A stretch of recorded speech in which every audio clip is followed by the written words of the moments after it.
Hi guys, அனைவருக்கும் வணக்கம். இன்னைக்கு என்ன வீடியோ பார்க்க போறோம்னா, நம்ம ரவா லட்டு எப்படி செய்யறதுன்னு பார்க்கலாம் வாங்க. வானல்ல கொஞ்சம் நெய் விட்டுங்க.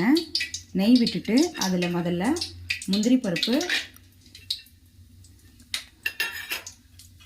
பிஸ்தா பருப்பு, திராட்சை இது மூணுத்தையும் லைட்டாக வதக்கிக்கலாம். பொன்னிறமாக வதக்கிக்கலாம்.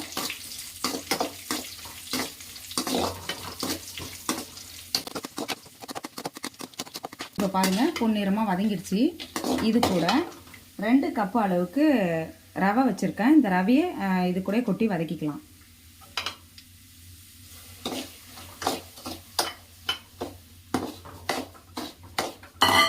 இப்போ அடுப்பு சிம்மில் வச்சு வதக்குங்க. தீயாமல் வெள்ளையாகவே ரவையை நல்லா வதக்கணும்.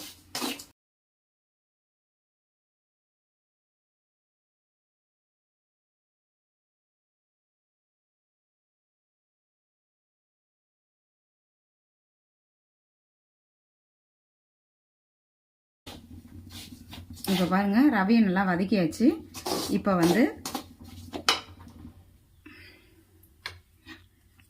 ஒரு கப் அளவுக்கு சர்க்கரையை நல்லா பொடி பண்ணி வச்சுருக்கேன். அதை இந்த ரவையில் கொட்டி வதக்கிக்கலாம்.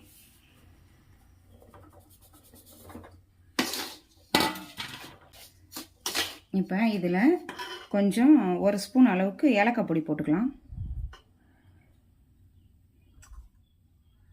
இன்னொரு 1/2 ஸ்பூன் போட்டுக்கலாம்.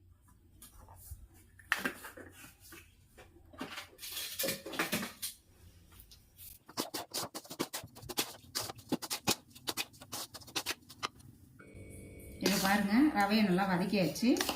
இப்போ நான் பால் காய்ச்சி வச்சுருக்கேன்.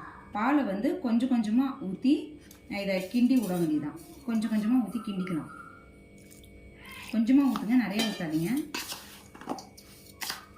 அப்போ தான் லட்டு பிடிக்கிறதுக்கு ஈஸியாக இருக்கும். லட்டு பிடிக்கிற பதத்துக்கு லைட்டாக ஊற்றணும். பால் நிறையலாம் ஊற்றக்கூடாது. சூடாக இருக்கும்போதே கையால் பிடிச்சிக்கிட்டே இருக்கணும் லட்டு.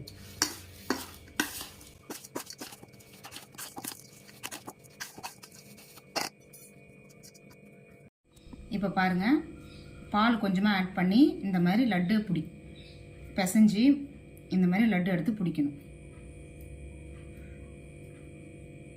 இந்த மாதிரி நல்லா அழுத்தி பிடிச்சிங்கன்னா லட்டு நல்லா சூப்பராக வந்துடும்.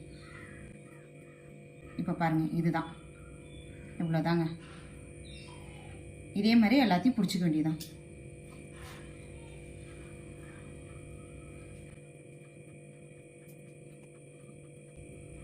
ரவை கொஞ்சம் உதிரியாக ஆயிடுச்சுன்னா கொஞ்சம் பால் ஆட் பண்ணிக்கோங்க.